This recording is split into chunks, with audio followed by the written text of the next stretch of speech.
The Subcommittee on Oceans, Atmospheres, Fisheries, and the Coast Guard will now come to order. Good afternoon. I'd like to start by thanking our witnesses, who I think are an outstanding group of experts, for appearing before this subcommittee today. We've been a busy subcommittee. I want to thank again my ranking member, Senator Peters, on working closely with all of us on several hearings, many of which have focused on legislation.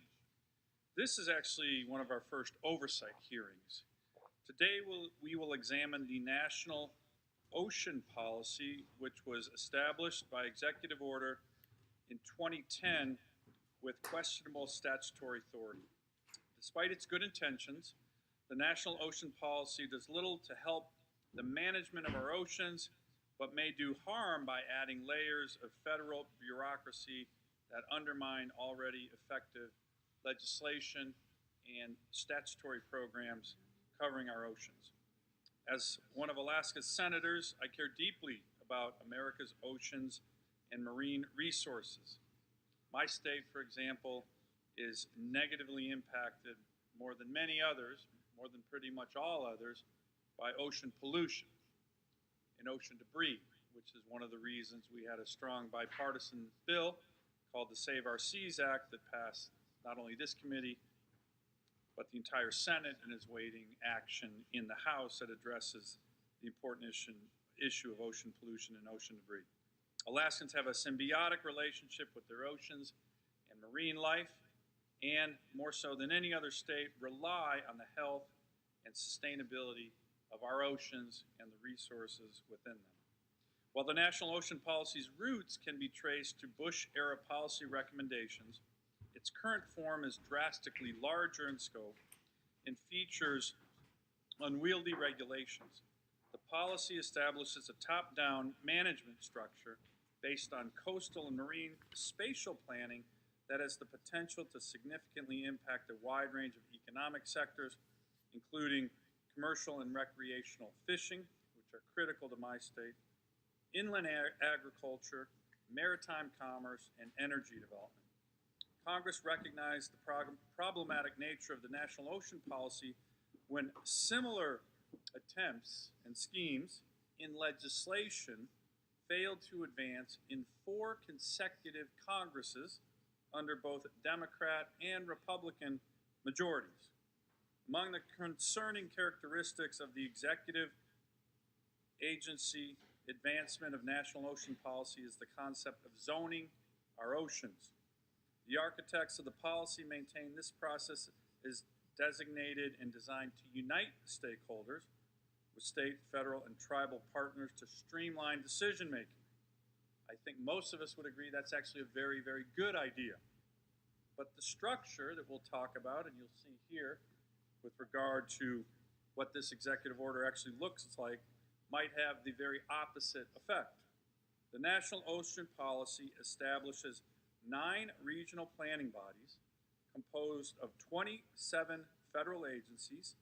Again, that's a schematic of what this executive order does. Relevant states, tribes, and territories. In some cases, the RPBs include representatives from foreign governments. The policy also establishes an 18-member governance committee, a 5-member steering committee, and 2 policy committees to oversee resource management and science and technology. As you can see from this chart, this is a complex and bureaucratic system that was not set forth in any statute. One of the biggest concerns about this executive order is that it could undermine successful state-run regional ocean partnerships and regional fisheries management councils, and would create statutory conflicts with landmark laws like the Magnuson-Stevens Act. An executive order undermining finely balanced legislation that works right now, like the MSA does, should concern all members of this body. Perhaps most troubling aspect of the National Ocean Policy is the regulatory burden it can place on maritime commerce, recreational and commercial fishing, energy development, and small businesses.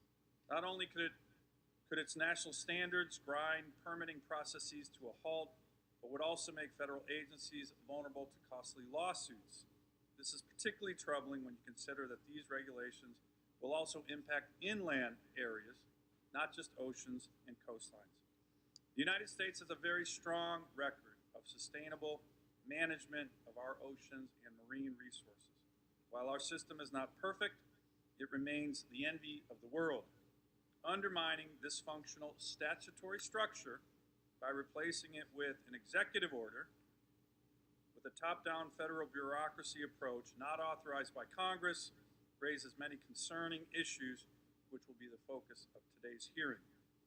Congress has attempted to stop this executive policy by withholding funds for its implementation, but federal agencies have moved forward in implementation nonetheless.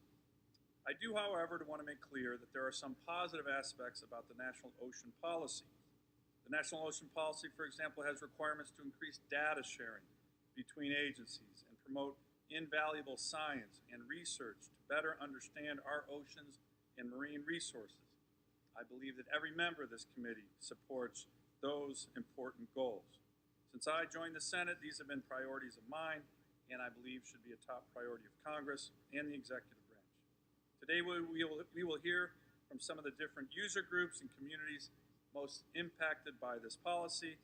I'm confident that their invaluable perspectives will help us shed light on this executive order as part of our oversight responsibilities. Senator Peters.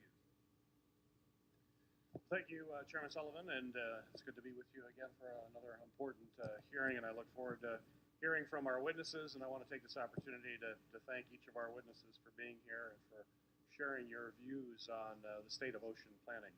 Mr. Chairman, our home states of Alaska and Michigan are both maritime states, and we are a maritime nation.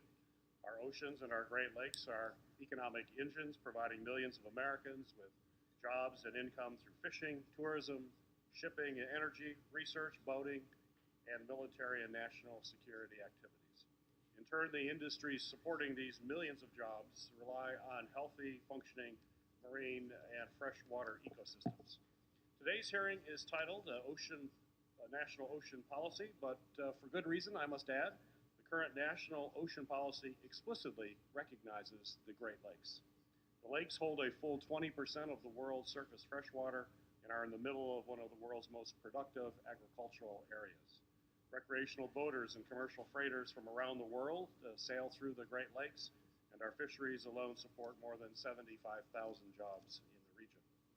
As a result, through formal law and through good practice, the United States, Canada, and Native American tribes routinely coordinate on management decisions.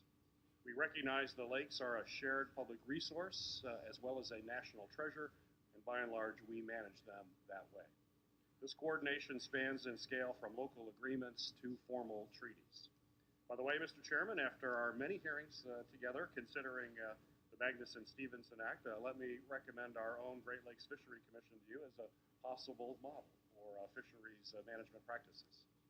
Because it has been some time since the Senate has held a hearing on national ocean policy, I want to just take a moment to acknowledge the leadership shown by this committee and our last two presidential administrations on this issue. Back in 2000, led by Senators Hollings and Senator Stevens, Congress passed the Oceans Act. The law created a presidentially appointed commission, which was directed to consider and provide a report back to Congress with recommendations to guide effective ocean governance. The law also directed the president to submit a comprehensive ocean and coastal policy plan back to Congress within 120 days of receiving the report.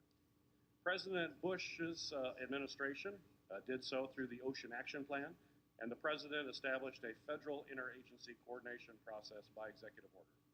President Obama then expanded the national ocean policy effort in a few ways.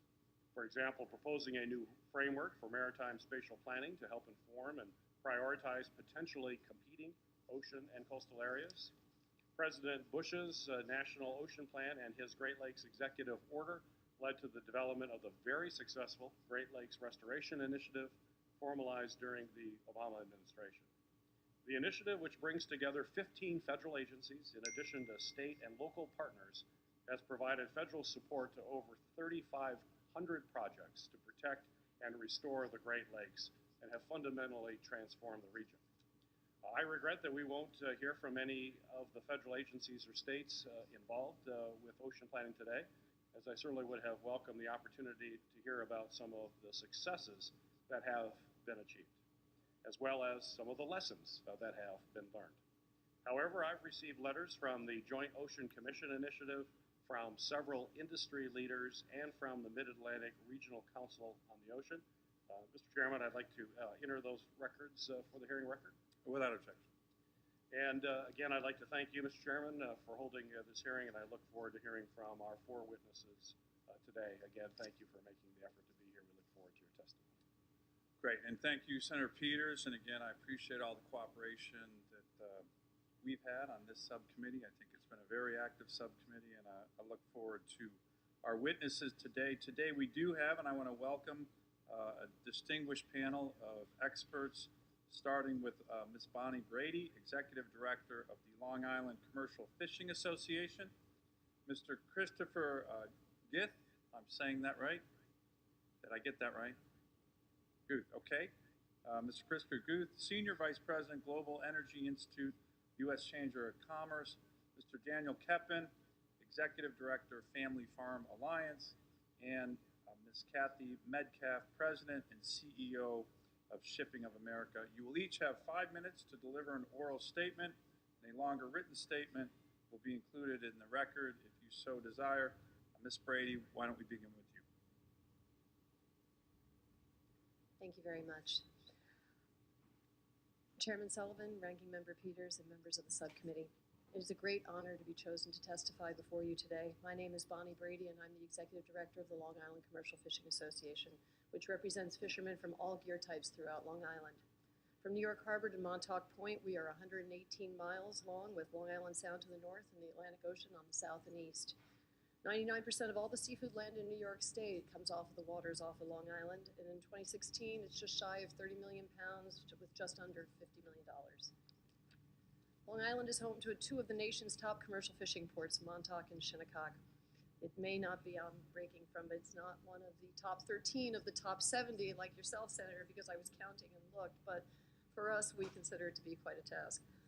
It is the #1 port in the state, and it's where I call home. It's 68th in the nation, which is, for us, a pretty impressive thing, especially in light of the fact that about 300 members of our community make their living directly or indirectly from the sea. My involvement in the fishing industry is not through my lineage. I'm the daughter of an Irish Catholic cop from Yonkers and a fashion model from New Jersey. I spent the formative years in New Jersey and New York, went to journalism school in South Carolina, and then spent several years in D.C. working, among other things, as a health staffer. I moved to Montauk in '89 to help with my family care for my younger siblings when my father retired. After a job as a local beat reporter and Peace Corps tour as a health volunteer in Cameroon, I returned to Montauk again, became a paramedic, and met my husband, a fisherman. I began working with fishermen in '99 when I had the choice of picking up the chalk at an informational new fishing group meeting and tried to help organize various fishermen's ideas about regulations on the blackboard for future discussion. Since 2000, I've represented commercial fishermen at the local, county, state, and federal level, attending numerous federal fishery management council meetings and educating the public on the importance of commercial fishing in New York. We fish in state and federal waters regulated by the state in conjunction with the Atlantic State Marine Fisheries Commission and both the New England and the Mid-Atlantic Fishery Management Council. In all my years of experience with fisheries management, President Obama's 2010 National Ocean Policy Executive Order represents one of the greatest threats I've seen to the health and economic well-being of the Long Island commercial fishing community. I've been a stakeholder of the Mid-Atlantic Regional Planning Body, the Mid-RPB, created under the National Ocean Policy since 2013. I've been to Mid-RPB public meetings, breakout sessions, flip charting focus groups, and all-day marathon webinars for the last 4 years. I'm also a Mid-RPB stakeholder liaison, and last month attended the New England RPB for a one-day workshop on its portal. From New Hampshire to Virginia, I've driven up and down the seaboard to represent commercial fishermen at public comment opportunities for the RPB's ocean action plans. Not just representing New York's fishermen, but often those of the Mid-Atlantic, because I'm often the only fishing person there. Meetings are often held at a nondescript hotel conference room nowhere near any coastal town or fishing port that could really feel the repercussions of possible future actions. At most meetings, I am one of maybe 2 representing coastal fishing communities in a virtual sea of NGOs and government bureaucrats. I stand before the RPB and at each and every meeting, and I repeatedly explain that fish and fishermen's data is not being represented appropriately, is not complete, and is often highly inaccurate. I suggest alternative data streams and cooperative research initiatives for gathering better data. I've been doing this to no avail for years, and at significant cost to me and my members in terms of both time and money. Beginning in September of 2015, I've challenged the Mid-RPB on their fisheries data and requested that any fisheries-specific data be vetted through the commercial fishing industry, specifically the Trawl Advisory Panel of the Mid-Atlantic Fishery Management Council, because of multiple issues relating to vessel trip report data and National Marine Fisheries Service trawl survey calibration methods. For months, I was told by the Mid-RPB a fisherman's workshop would happen. It never happened. The fisheries data issues remain unaddressed. Underscoring these concerns is the Mid-RPB's effort to identify ecologically rich areas which under their Ocean Action Plan would subsequently be incorporated into government decision-making. In addition to identifying these areas based on inaccurate data, this effort may create actions to create new marine protected areas, MPAs, where fishing is either off limits or severely restricted without any statutory authority for doing so and without the transparency associated with the authorized mechanisms such as the National Marine Sanctuaries Act and the Magnuson-Stevens Act.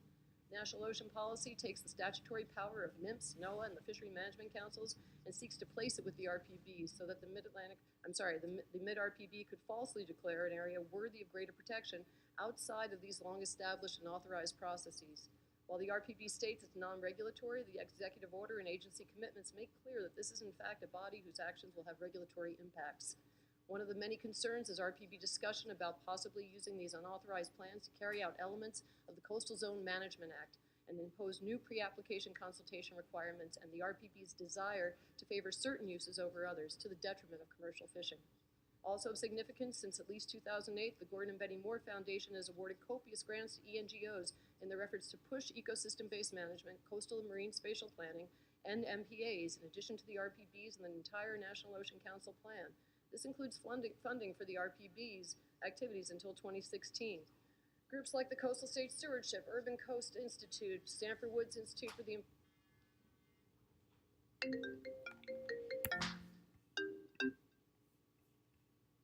Environment, Wildlife Conservation Society, Nature Conservancy, NRDC, Living Oceans, Surfrider, and many, many others are all grant funded to show up to RPB meetings and pretend they have no bias or specific agenda nor funding sources when the entire process has been funded by at least one ENGO from the beginning, leaving us, the fishermen, possibly one of the oldest stakeholders in the sea with no voice that matters and no seat at the decision-making table. Thus, our very future could be decided by an unauthorized planning process that is as transparent as mud, and our two choices we are offered as commercial fishermen seem to be to get closed out of productive fishing grounds via MPAs or be subject to closures with the RPB's blessings. This is not doable for thousands of commercial fishing families throughout the country. We could lose everything, our jobs, our homes, as we are pushed out, destroying the very fabric of our coastal fishing communities. It's not about retraining for a new job. Stocks are sustainable. We shouldn't be forced off into a quasi-parallel ocean governing body whose goal is to push us off the ocean, to force an agenda that they haven't been able to democratically push through the Magnuson-Stevens Act and its fish councils. We, the commercial fishermen of the U.S., are the ones who need help and protection now from Congress. We desperately need your help to ensure the commercial fishermen are no longer saddled with additional uncertainty or new regulatory hurdles as the result of the National Ocean Policy Executive Order, and that federal agencies will no longer flout the will and intent of Congress. I look forward to any questions you may have. Thank you very much. Thank you, Ms. Brady. Very, very powerful testimony. Mr. Guth. Thank you, Chairman Sullivan, Ranking Member Peters, and members of the subcommittee. I'm Christopher Guth, the Senior Vice President of the Global Energy Institute, an affiliate of the U.S. Chamber of Commerce, the world's largest business federation, representing the interests of more than 3 million businesses of all sizes, sectors, and regions, as well as state and local chambers and industry associations, and dedicated to promoting, protecting, and defending America's free enterprise system.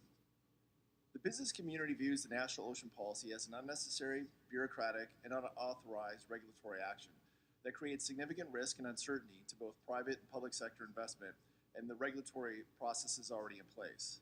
The impacts on fishing, shipping, and offshore energy, like oil and natural gas development, as well as wind generation, are clear. But while this policy is putatively focused on oceans, the final recommendations from the Interagency Ocean Policy Task Force make it clear the policy's impacts will not stop at the coastline. To be sure, the reach could be economy-wide. These actions will be taken not only without statutory authorization, but in the face of continued congressional opposition as expressed via the appropriations process. Healthy and sustainable oceans are absolutely in the national interest. Congress has seen fit to enact dozens of laws to ensure this.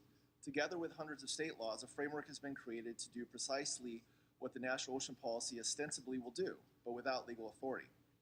Coastal and marine spatial planning under the policy is a concept that, if implemented, would limit specific areas of ocean for particular uses. There are already numerous mechanisms under federal law to resolve such conflicts. Allowing unelected regional planning bodies to essentially zone state and federal waters is not authorized in any statute, nor is it remotely envisioned by any previous congressional action. The task force provided little analysis or even description for the problems its recommendations allege to address, nor do the recommendations provide any constraint or even oversight that might otherwise allay concern over potentially severe negative impacts. These concerns are no longer prospective. The creation and operation of regional planning bodies in the Northeast and Mid-Atlantic have already given rise to forced and exclusionary efforts to create regional plans that can be used to preclude recreational and economic activity. Through implementation, federal agencies have been charged to use these plans to inform and guide their actions and decisions. These bodies consist solely of governmental officials with no representation of the industries they intend to regulate. The breadth of this policy inspires our greatest concern. It explicitly calls for addressing urban and suburban development as well as land-based source pollutants. Both are already significantly regulated at the federal, state, and local levels. Additionally, it allows for regional planning bodies to include upland areas. It finds that current conditions necessitate land-based planning efforts with ocean, coastal, and Great Lakes planning. It also explicitly targets certain specific industries by name, including energy, agriculture, forestry, and infrastructure development. The infrastructure industry must already negotiate a Byzantine regulatory labyrinth that often leads to costly delays. As Congress and the administration continue preliminary plans to bolster infrastructure investment, the National Ocean Policy stands as an unnecessary and unauthorized obstacle. The impacts of this policy are already being felt through the increased regulatory uncertainty. Moreover, while the policy was first being implemented, the previous administration cited it as justification for placing more than 94% of federal waters off limits for energy development. The policy exacerbates the uncertainty and adds yet another maze of real or de facto regulation for business to attempt to navigate. As the chart you referenced, Mr. Chairman, illustrates, it provides a daunting visual representation of how complex and overbroad this new bureaucracy is. This may in turn lead to even less investment in areas such as infrastructure construction, manufacturing, and energy production. This is why some 80 associations sent this letter to President Trump asking that the policy be rescinded. At a time that everyone desires greater economic growth, the country is looking for its leaders to put an end to unnecessary red tape and get the economy moving again. Comprehensive tax reform would be a tremendous step towards making the United States more competitive, and we encourage Congress to pass tax reform now. Regulatory relief is also a priority, and the National Ocean Policy is a step in the wrong direction and is already increasing the level of uncertainty and left intact will for years to come. It is an aggressive regulatory action in search of a problem. It lacks statutory authority, is overly broad, and will add layers of bureaucracy that will stifle economic growth and job creation. It should be rescinded. Until and unless that occurs, Congress should continue to aggressively review its implementation and deny it funding. Thank you. Thank you, Mr. Guth. Mr. Kempen. Good afternoon, Chairman Sullivan and Ranking Member Peters and the members of the subcommittee. My name is Dan Kempen, and on behalf of the Family Farm Alliance, I thank you for this opportunity to present this testimony on the implications of the Obama administration's national ocean policy. The Alliance is a grassroots organization of family farmers, ranchers, irrigation districts, and allied industries in the 16 western states. Some of you today may be wondering, why is an organization that represents family farmers and ranchers in the mostly inland West concerned with a policy that would appear to apply more to the ocean and coastal communities? We have monitored this issue for some time and have formally raised concerns with how this policy would be implemented. The policy sets forth yet another level of federal management and oversight intended to improve the way inland, ocean, and coastal activities are managed. Unfortunately, this has the potential to impose negative impacts, intended or not, on the Western interests we represent. We fear that the federal regional planning bodies proposed under the ocean policy framework could dramatically increase the role of federal agencies on inland areas. As the federal presence grows, so must the diligence of producers who must closely monitor agency actions directed from afar and spend valuable time and resources doing so. Some of us have learned the hard way. If you're not at the table, you'll end up on the menu. The National Ocean Policy would also establish a framework for collaboration and a shared set of goals to promote ecosystem-based management. This would allow new regional planning bodies to potentially impact activities that occur on lands that drain into the ocean.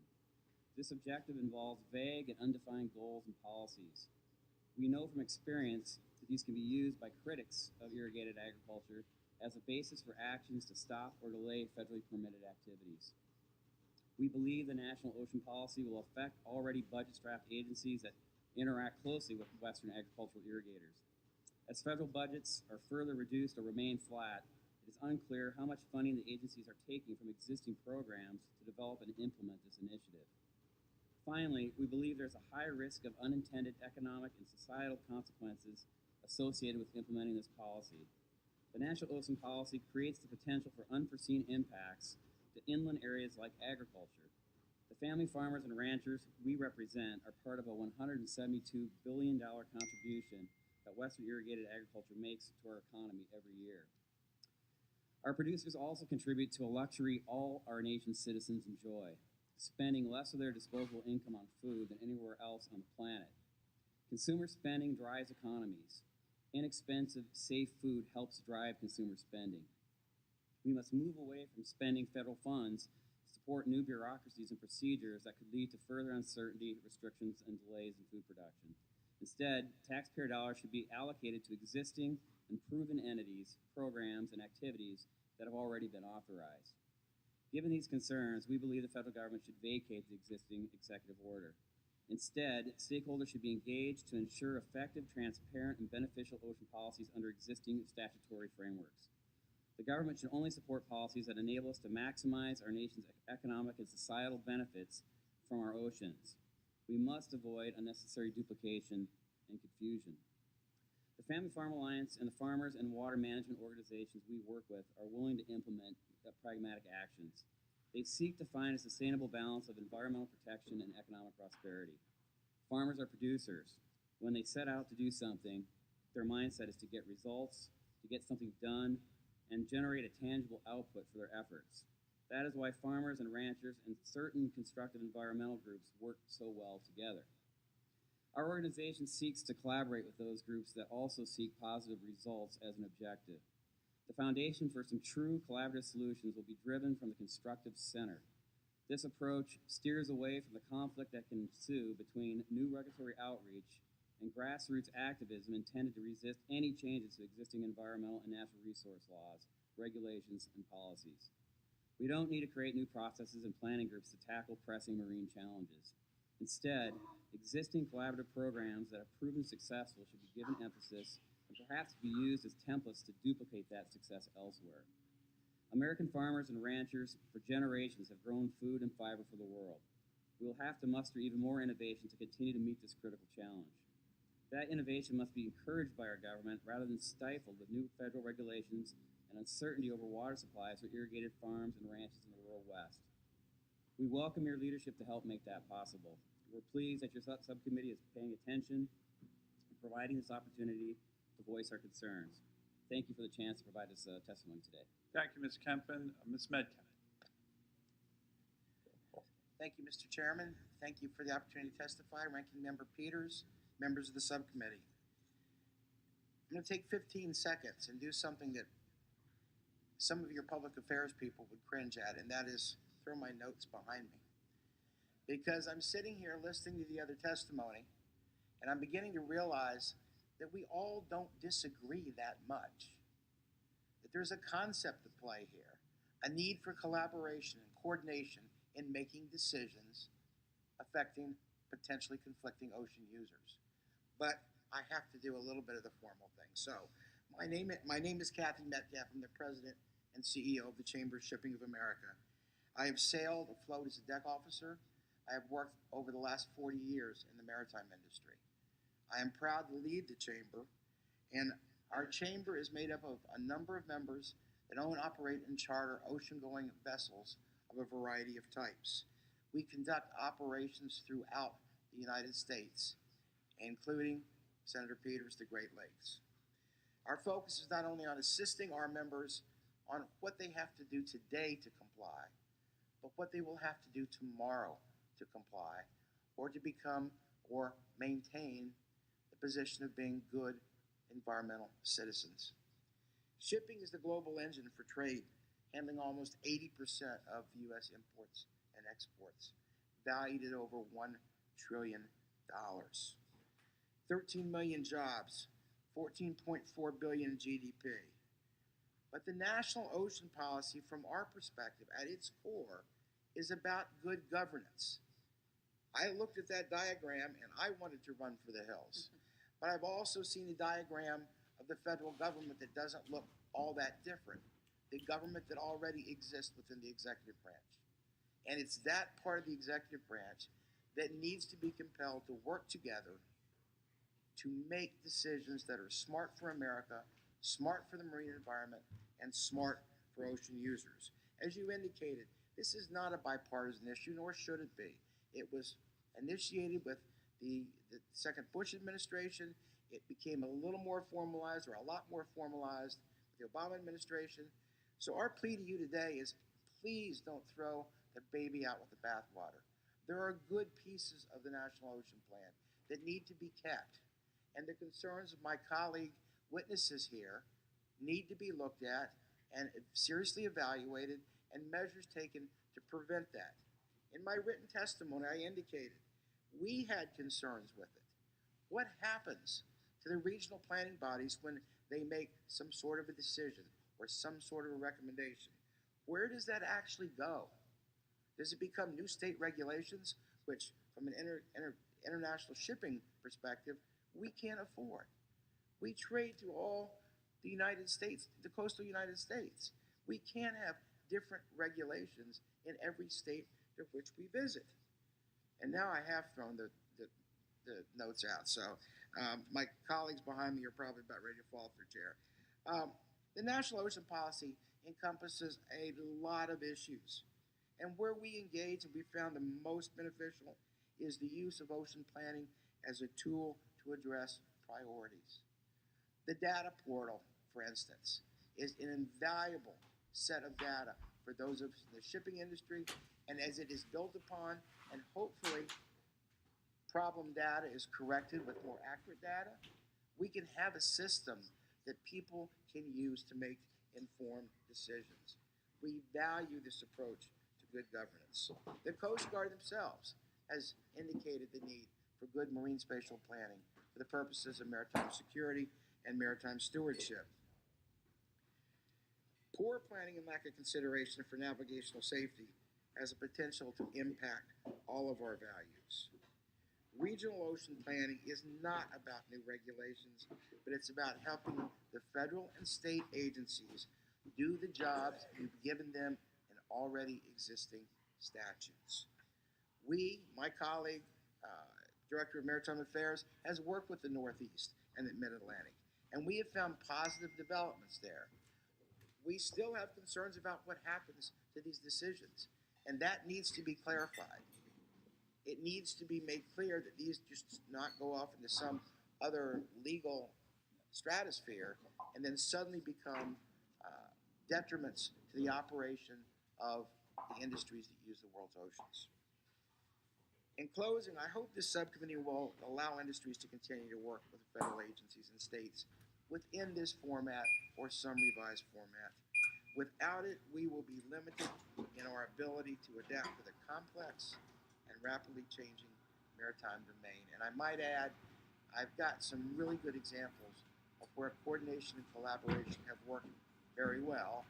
So hoping Senator Markey would still be here, particularly in the Port of Boston, where we solved an LNG sighting problem with a safety of navigation problem and protected endangered North Atlantic right whales. Perfect example of collaboration. Perfect example of lack thereof was one morning when I opened an electronic file and I saw lease plots for wind farms sitting in the middle of the vessel traffic lanes approaching Hampton Roads. Thank you for the opportunity, sir. Well, thank you, Mr. Metcalf. Let me begin with a couple questions, and really want to open this up. I appreciate all the witnesses' testimony today. You know, as I mentioned, Ms. Brady, you gave very powerful testimony. I like the phrase, you're the original stakeholders, and I think sometimes that's forgotten with regard to the men and women and their families who've been fishing our oceans for generations. You mentioned and you spelled out pretty well with this policy and this setup, which by any measure is quite unwieldy. Your voice is not heard, but you also kind of talked about the resource misalignment, right, with some of the groups that are participating. How difficult is it if you're a small fisherman, not only to have your voice heard, but to make it through this labyrinth of, well, I don't even know what you would call it, regulations and committees and subcommittees to get to really Ms. Medcalf's point, which is trying to get policy ideas and finality out of it. Can you talk to those 2 points? Well, I can try. I think the big difference, however, between shipping and fishing is you have to find them first. And for shipping, it's going from point A to point B. For us, I actually came, the Mid-Atlantic Fishery Management Council is being held in Annapolis right now, in case anybody wants to come by and be numbed to death with the regulations. We have so many constraints upon us right now regarding our fisheries regulation, where we're allowed to catch, where we aren't, depending on gear type, where you go, what kind of gear restricted areas, rolling closures, other closures, whether you use a trawl, what the regulations are for that, if you use a long line or if you use a trap, regulations specific to each. The biggest concern that we have is being closed off for more areas that, under the guise of marine protected areas, where there are no regulations, like through National Marine Fisheries Service or the Sanctuary Act, where you can actually show real science. The science that's being created, the MDAT data, is for whales, it's very good. For birds, it's very good. There is no bat data, for those of you that are bat fans offshore, in which the eastern redbat's one of the guys that actually travels offshore, but there's the fish data is really, really bad. They're only using the fall trawl survey. So when all the other surveys, they start to spin and show the great migration patterns of where the fish go or where the birds or where the whales go, it's a blank screen, and then in the fall, in September, they show a blip for 2 months and then it's gone. They haven't used the appropriate data. The data that they use isn't indicative of where these species of fish are. And we just can't take the chance of being closed out of more areas by another splinter group that decides to put new restrictions upon us by possibly extending territorial waters through interagency consistency requirements of the Coastal Zone Management Act, and then deciding this is the area that we want to use to close. Let me ask a similar question for you, Mr. Kempen, in terms of your voice. And I think that your testimony is very interesting because, to be honest, you represent a group that you don't always think about with regard to fishing and coastal communities, and yet your testimony was powerful in that you could or are being impacted. How do you get the voice of the rancher or farmer in the western part of the state into this process? Well, it looks very daunting, and frankly, I really don't know a lot about the process or where they're at right now. I kind of found out from other folks in the regulated community as to what was going on, a couple years ago. But I know, we've dealt with similar types of processes, which I identify in my written testimony. I live in the high desert of Oregon, several hundred miles from the ocean. We have 5 large dams in the Klamath River between our irrigation project and the mouth of the river. We've got listed fish, coho salmon. They're threatened under the Endangered Species Act. National Marine Fisheries Service has jurisdiction over them. When those fish were first listed, irrigation diversions weren't even mentioned as a stressor to the fish. But since we're a federal project, it's become the sole focus, a means of protecting the fish from being exterminated. We're sending more flows downstream for those fish. So here we are, hundreds of miles away. We got anadromous fish in the ocean and in another state that are impacting our farmers to the degree in 2001 so much water was sent downstream to the fish and reserved in our lake for suckers and other listed fish. The farmers went without water for the first time in 95 years. It did a $300 million impact to our economy. Our farmers tried to influence that process that was going on downstream that led to the flow recommendations. It was very difficult, not only because of the distance, but limited resources they had to engage in that process. Thank you. Senator Peters. Thank you, Mr. Chairman. Again, thank you to each of our witnesses for your testimony today. I want to drill down a little bit, give you a sense of some specific kind of issues. Ms. Metcalf, in your written testimony, you talked about the importance of marine planning to the U.S. Coast Guard. As you know, this committee also has jurisdiction over the oversight of the U.S. Coast Guard. So I want to expand a little bit on that, if you could, for us, and the Coast Guard's ability to carry out maritime security and stewardship missions. The National Ocean Policy allows the Coast Guard to address a number of these issues, and I just wanted to know kind of your sense of how maritime planning has improved national security and the ability for the Coast Guard to do its job, if it has.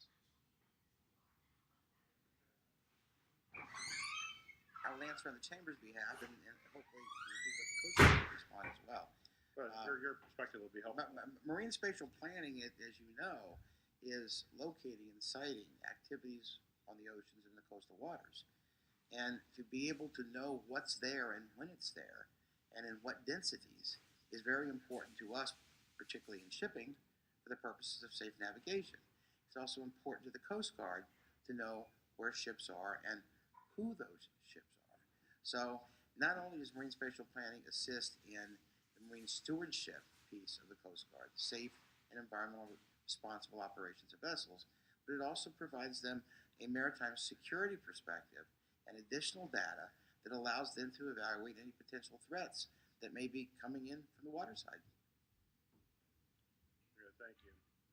The many uses of our oceans, coast, and Great Lakes also require infrastructure, something that I've been working on a great deal in the Great Lakes area in particular, and as a shipper, having access to ports and other types of infrastructure is important to move goods back and forth. Just get your sense of how can strategic maritime planning help us really meet these infrastructure needs, and what are some of those pressing needs that you see as a shipper? Well, as someone representing the shipping industry, obviously a safe path from which to travel to and from a port area in a very predictable way and in a safe way. The efficiencies of port operations can be enhanced by making sure all the potential conflicting users know where each other are and don't get in each other's way. And I think the extension from increasing the efficiency of the ports also increases the efficiency of the state, its economies, and the jobs that are supplied by the port infrastructure. So it's all connected. Very good. Mr. Brady, in a March 2017 political article, you were quoted in reference to offshore energy development in the Northeast by saying, and I think this is your quote, hopefully it's accurate, and you can tell me if it's I will, don't worry. It says, if they keep selling off these portions of the ocean indiscriminately without determining first where they shouldn't be going, it'll be too late. You'll be bankrupting these coastal communities. Is that an accurate quote? That is an accurate quote, yes. So I read that with great interest, and I agree with you that we have to be very careful before we sell off these properties, and we need to make sure that we are conducting proper ocean planning. So my sense is, how do you believe that we can accomplish that sort of planning, and is there a role for a regional planning body in trying to do what's right when it comes to protecting these vital areas from oil and gas exploration? I don't believe, unfortunately, that the regional planning body, because if you look at the sustainable uses that they choose for ocean uses, they've got commercial and recreational fishing, they have aquaculture, and the only energy choice that they gave was offshore energy as being the option. I think that BOEM in of itself, if they had the ability to include the National Marine Fisheries Service and the fish councils as having first dibs to be able to say these are traditional historic fishing grounds, you cannot go there. And then from there decide where are options, then that could be. They could easily go off the shelf, but the companies that create those might not make as much profits as they wish to. And that's inherently the problem. So, but I mean, as far as in the giving the fish councils, giving NOAA the ability, the only way that a project, if it's in a certain area, can have a consult by NOAA is if they have an ESA species, Endangered Species Act species. And that's the only option for them to say, no, don't go there. Other than that, it's all wide open. Let me I want to go back to just a couple other points on the broader structure of this. The executive order for the National Ocean Policy says it's voluntary marine planning. That's a quote. But it also made clear that even in regions of the U.S. where the states decide not to participate, which includes Alaska and some of the Great Lakes states, federal agencies still need to address things such as information, ocean management issues associated with maritime planning as described in the executive order. And I'm reading a quote. So, Mr. Guth, let me just start with you. Does that sound voluntary? As long as enforcement is voluntary as well. No, it clearly isn't. And I think you hit exactly on the primary reason why this is an issue. I mean, I agree with Ms. Metcalf that there's a considerable amount of overlap as far as what we all want by way of ensuring that you can essentially have your cake and eat it too. I mean, we want that there's multiple uses of the ocean. We all want to do it in sustainable ways that protects the environment. But the primary issue here is the lack of statutory authority. Even if it's the greatest thing in the world, you can't do it without Congress designating that. And if we ever get to a point of an actual final regulatory action, I think you would see several lawsuits filed successfully. So your point on that, is it also illustrative of that issue of lack of legal authority, that there's been numerous attempts not only to pass this legislatively, which would be the proper way to do that, which have not happened. And again, as I mentioned, under Congress is controlled by both parties, but also Congress's attempts to defund the program, which is another way of saying that the Congress believes that if this kind of process is going to go forward, it should have a statutory basis. Does that further kind of bolster your claim that this has some shaky legal grounds? Precisely. Great, thank you. Let me ask Ms. Metcalf. You and I, we were talking about elements of this that I appreciated you going off script, even if the folks who you came with might not have in your testimony. But I think you made a good point, right? There are some things in here that are important where there's, I think we would have bipartisan consensus, certainly on this committee. Can you point out the few things that you think are positive, but also things that you have challenges with? I note that associated groups, maritime industry groups like the AFL-CIO's Maritime Trade Department, the American Waterways Operators, the Transportation Institute, have all weighed in with either their opposition to this National Ocean Policy Executive Order or raising some significant concerns. So can you give me your sense again on kind of some of the positive aspects, but also some of the negative aspects that you and some of your affiliated groups in the maritime industry have voiced concern about? Yes, Mr. Chairman. I think response to your last question is one of those. I happen to be an attorney, but I don't engage in the practice of law, as they say in the ethics rules. I have not done a legal analysis of this. I've looked at this from a practical operating standpoint from shipping.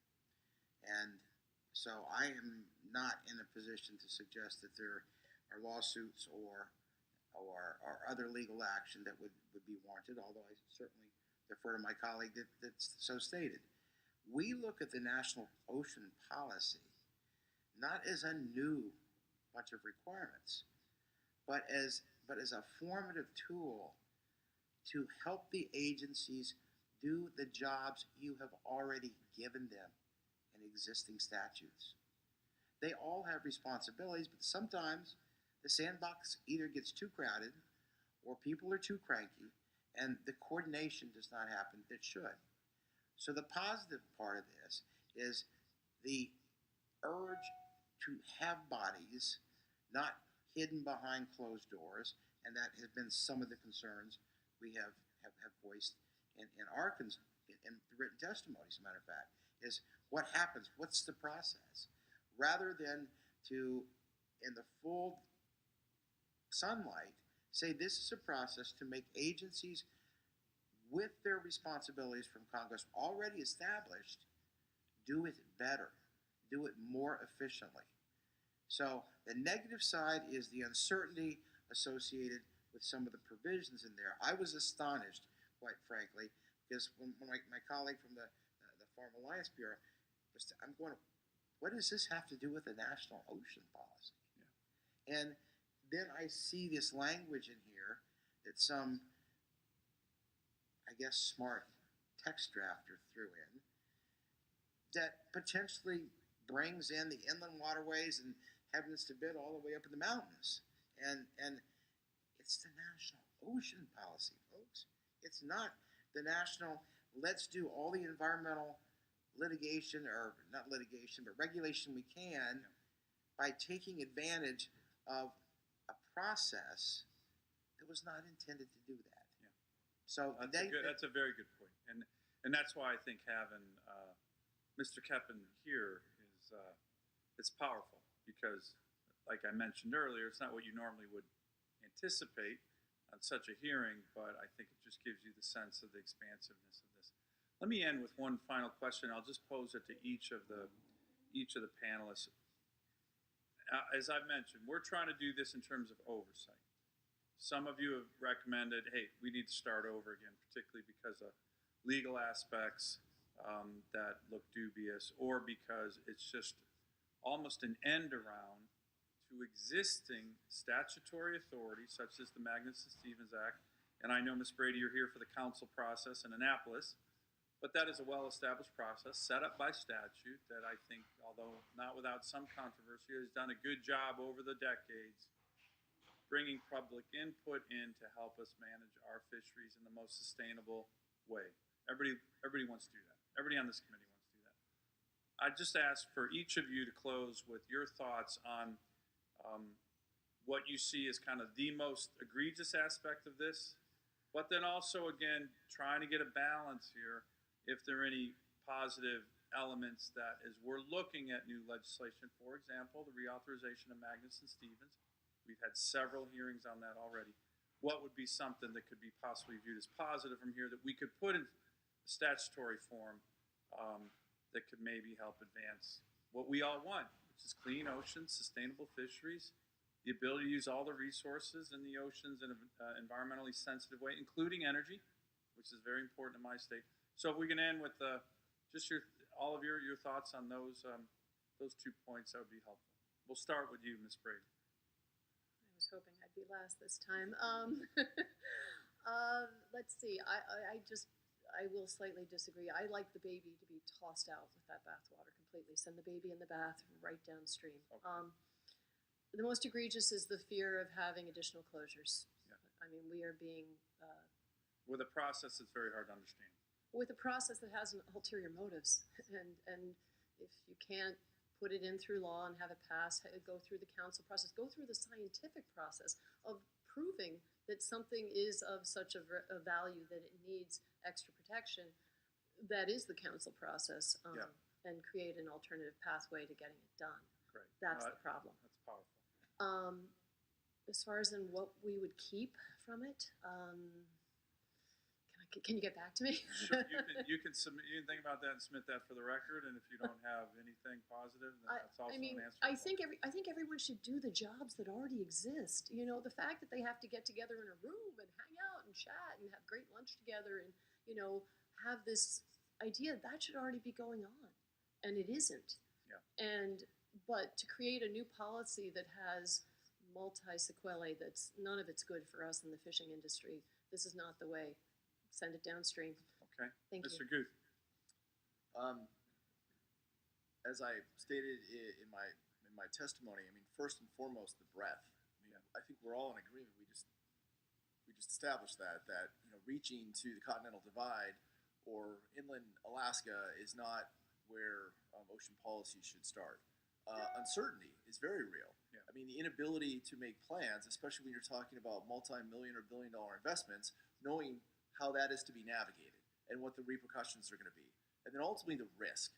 I mean, I appreciate that you brought up offshore energy development. I mean, obviously, it's a huge component of the Alaskan economy, and more importantly, of the American economy. Yes, I I agree. mean, and as we wait for this administration to propose a new offshore development plan, I mean, we've seen how the Outer Continental Shelf Lands Act works. I mean, it requires consultation Yeah. with stakeholders and with states. I mean, those processes already exist, and all of a sudden you overlay that on top of it. What does that mean for these companies that we're looking to make multi-billion-dollar investments over the course of 20 years to secure America's energy future?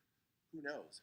But if you have to face that on top of everything else, why would you go here as opposed to South America or the North Sea or what have you? Right. Thank you. Excellent. Mr. Kemp.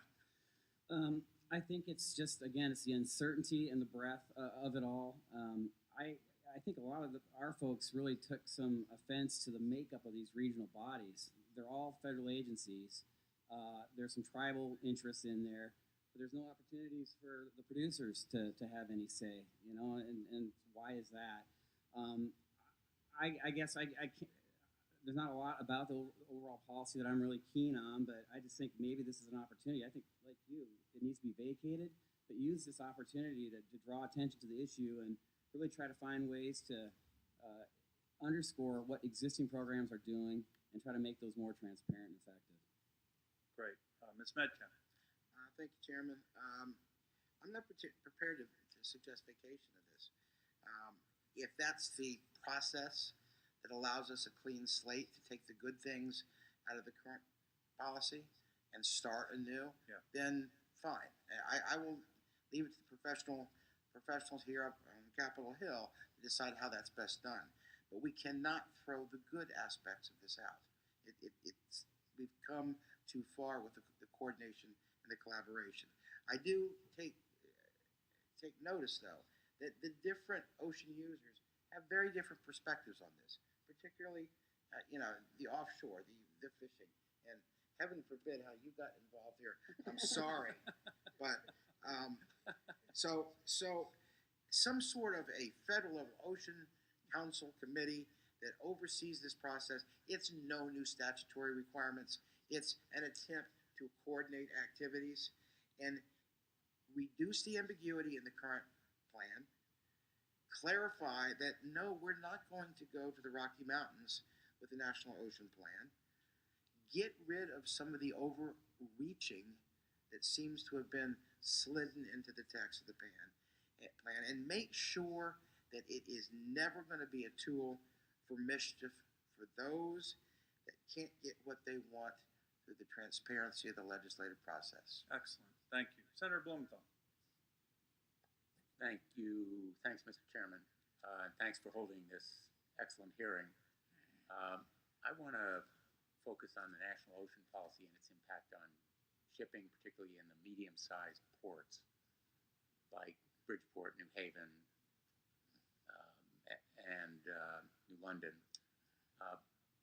Does the National Ocean Policy do enough, Ms. Metcalf, to support shipping in these ports, which are really ocean-going in terms of the kind of trade and jobs that they support? To go back almost 40 years ago, I will say that my first assignment as a third mate on a tanker was going in and out of New Haven. So I appreciate the efficiencies of that port back then, and I'm sure it's only gotten better. I think we can always get better.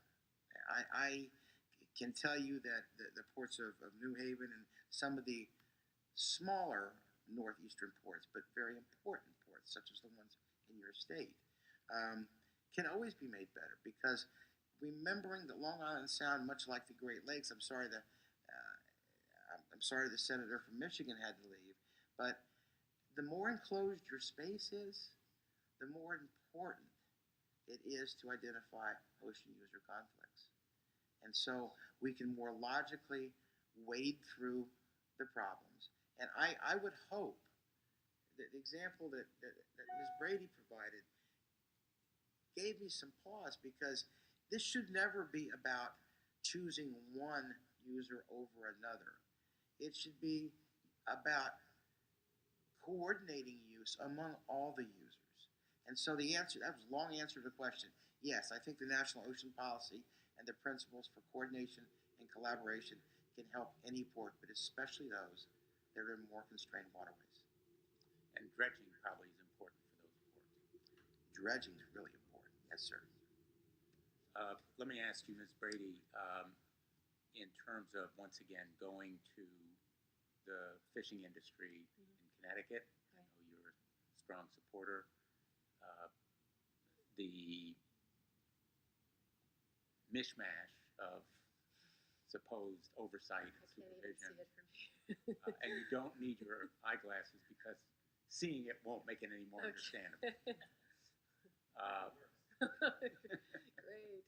Right, probably make it worse, more frustrating. If you see it, even more frustrating if you experience it. But one of the imperatives, I think, about ocean policy is to translate policy into action and make it fair and effective, which right now it is not for our fishing industry. If you had to identify 2 or 3 of the most important changes you would like to see, either in this structure or in the policies, what would they be? Other than the baby in the bath downstream. The ability of NOAA to say no. Our traditional historic fishing grounds, that's where we go. And we adhere to everything. I mean, if you've been around since Magnuson started, we've got, I should have brought like a fishery management plan or an amendment just to be like thunk. We adhere to the highest regulations in the world. Our stocks are sustainable. What is it, 91% overfishing isn't occurring? 91% aren't overfished and 84% overfishing isn't occurring, either or. We have 250 species of stocks in the US that we sell commercially, you know, but we have adhered to all regulations that exist, and yet we're at 92% imports because no one else holds any of those values when they ship it into this country. Really quick fact, I looked this up. 1996, Magnuson-Stevens Sustainable Fisheries Act with the 10-year timeline went into place, as I'm sure both of you guys are aware of. We were at 52% imports in the US. 20 years later, we're at 92%, and that's because the consumers did not stop eating fish. They just got them where, because it's price point. Everyone wants to, they don't want to have to spend a fortune. So we've had to be forced to a higher standard than everyone else, and we've seen no, I'm going to use the pun, no net benefit from that since then. How to make it better? I thought about one thing on the Outer Continental Shelf Act. There is no fund for offshore wind at all. They have up to, I think it's $1 million if you trash a net when you're on the Gulf on a thing or something like that. But there's no, because offshore wind energy wasn't even in existence. So there is no fund that needs to deal with short-term, medium, and long-term mitigation in case things happen. I could contact one of your staffers, but there's a lot of things that would wish that they would go off the shelf to do it, because you don't set your fields on fire and you don't destroy your traditional fishing grounds in order to produce energy. You can go, I lived overseas for 2 years, no energy, you know, and that was fine, but food, you still need food. So, and it's national food security as far as I'm concerned when it comes to fish. Is the 92% figure, which I find staggering, Yes. true of both coasts? It's words, is that national. It's 92% nationally. I believe some of it is because, I'm sorry to take up time with fish stuff, but hey, you know, got a couple of people. It's because it's cheaper to catch the fish here, ship them overseas, to have them processed in some places, and then return them back to this country, because we can't get processing in this country because of the amount of regulations that's involved. There are some places that do it, but we lost a lot of infrastructure since the Magnuson-Stevens Act went into play, and since a lot of the regulations started taking place. And would you attribute the increase from about 50% to 92% to the regulation of the processing or the regulation of the fishing? Regulation in general. I mean, you had like it used to be work as hard as you can and just, that it was forever. Obviously, we have regulation. We understand that. We want to have fish for the next couple of centuries. But the problem is that the death by 1,000 cuts and not looking at the cumulative effect of multiple fishery management plans upon fishermen that catch them and having cuts upon cuts, or an MPA where if it's not coming, we have gear restricted areas all the time, but that's based on science. What they're doing now, and I know the scientists that are working, but they're bringing back deliverables with the National Ocean Policy, and that's not exactly science, and that's a problem. Thank you. Thanks. Thank you, Senator Blumenthal. If there's no objection, I would like to submit for the record this slide illustrating the bureaucracy called the National Ocean Policy, a letter in opposition of the National Ocean Policy written by various stakeholders, and a letter on the National Ocean Policy written by the Joint Ocean Commission Initiative, which I believe is supportive. I want to thank the witnesses again for their outstanding testimony. This hearing is now adjourned.